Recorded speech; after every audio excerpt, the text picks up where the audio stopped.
Yes, pagi-pagi, semangat pagi semua, semangatnya selalu pagi, selamat malam minggu.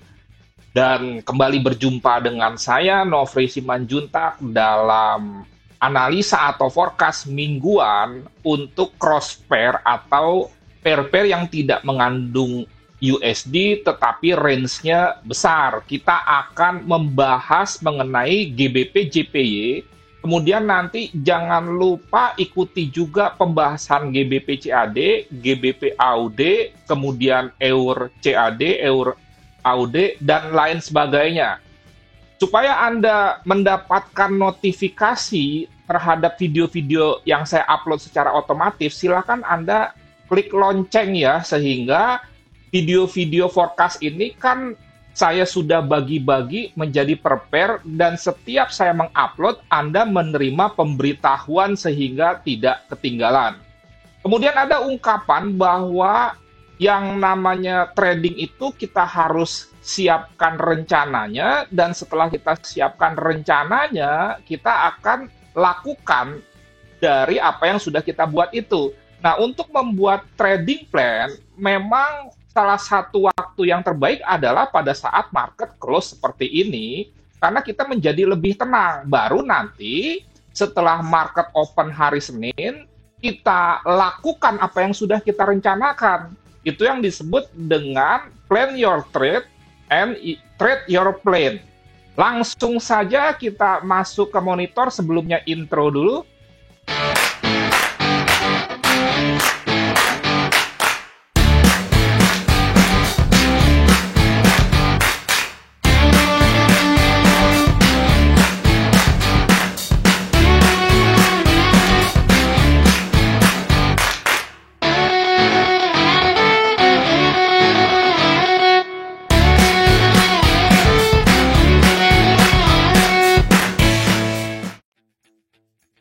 Oke, kita mulai dari analisa fundamental secara cepat dalam kaitannya dengan pair GBP JPY.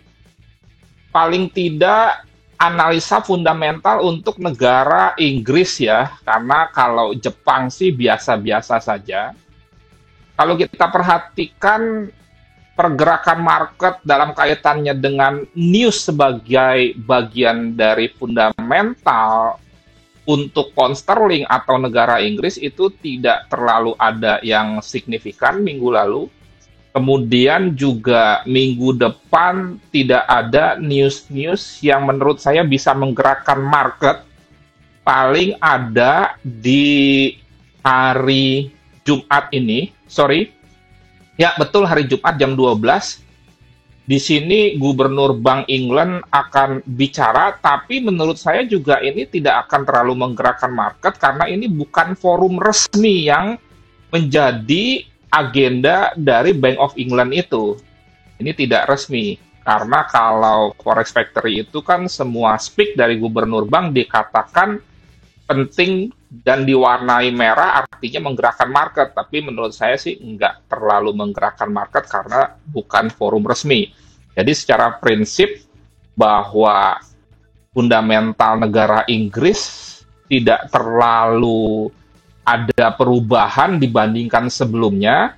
Dan kalau kita bicara mengenai masalah di Inggris, itu mirip dengan di Eropa dengan kadar yang lebih rendah. Apa itu? Yang pertama soal COVID. Kalau kita mengacu kepada data Worldometer ya, di mana negara Inggris ini mengalami kasus COVID nomor 4 terbesar di dunia. Jadi salah satu masalah atau tantangannya adalah mulai kembali merebaknya kasus COVID sama seperti di Jerman, Perancis, dan itu sudah pernah saya sampaikan dalam video analisa fundamental. Anda bisa tonton di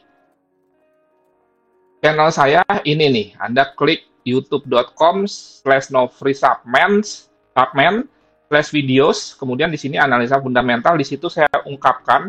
Dan Anda yang bertanya mengenai fundamental Inggris itu jauh lebih oke dibandingkan Eropa, karena secara prinsip hanya COVID, saya bukan menganggap enteng, tetapi tidak sekompleks negara-negara Eropa ya, karena Eropa itu kan euro banyak negara, kalau Inggris kan satu negara jadi bisa lebih terkoordinasi. Kemudian juga masalah kedua sama dengan analisa fundamental di Eropa adalah soal krisis energi dan listrik. Dua itu saja masalahnya.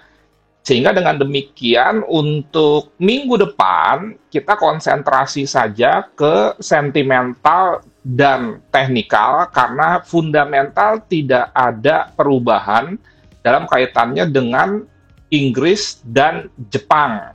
Kemudian kita coba membahas mengenai sentimental ya. Kita ambil data COT, Commitment of Traders. Minggu lalu data ini tidak ada karena ternyata ada libur dari CFTC sehingga baru diupdate itu hari Selasanya, padahal biasanya dirilis hari Sabtu dini hari untuk Indonesia. Nah, kalau kita perhatikan COT-nya GBP, dan ini sifatnya tunggal, bukan pair, pada dua periode sebelumnya itu mengalami penurunan kepemilikan posisi long dari 58, 45, dan 38. Dan kalau kita sandingkan dengan dolar, itu terlihat di chart memang GBP USD itu turun 2 minggu terakhir ini. Tapi jangan lupa bahwa yang namanya downtrend itu bukan garis lurus ya. Ada wave atau gelombang-gelombang atau koreksi-koreksi dari sebuah penurunan. Dan data terakhir yang tanggal 16 November ini, itu kepemilikan longnya berkurang dari 45 menjadi 38. Inilah yang menjadi salah satu penyebab menurunnya GBP USD dan juga mungkin pair-pair yang mengandung GBP yang lain. Kenapa? Karena COT ini menggambarkan permintaan dan penawaran, supply and demand. Ingat bahwa yang namanya harga bergerak karena adanya transaksi. Transaksi apa? Transaksi yang berkaitan dengan pembelian dan penjualan, long dengan short. Kalau banyak yang beli, kalau dagang apapun udah pasti akan membuat menjadi lebih mahal. Sebaliknya kalau banyak yang jual maka harga akan cenderung turun. Dan kalau kita bandingkan dengan yen, nah ini, yen sendiri mengalami sedikit kenaikan posisi longnya dari sebelumnya menurun terus di minggu lalu, data COT menyatakan adanya kenaikan. Tapi tetap saja kalau kita sandingkan antara mata uang pound sterling dengan yen, kepemilikan dari institusi besar non-komersial tetap lebih besar long di pound sterling daripada di yen. Sekarang kita masuk lebih lengkapnya ke analisa teknikalnya. Kita ke trading view. Seperti biasa, top-down approach kita mulai dari time frame weekly. Kenapa? Karena weekly baru closing, sedangkan monthly belum closing, sehingga monthly tidak perlu kita lihat. Oke, nah ini.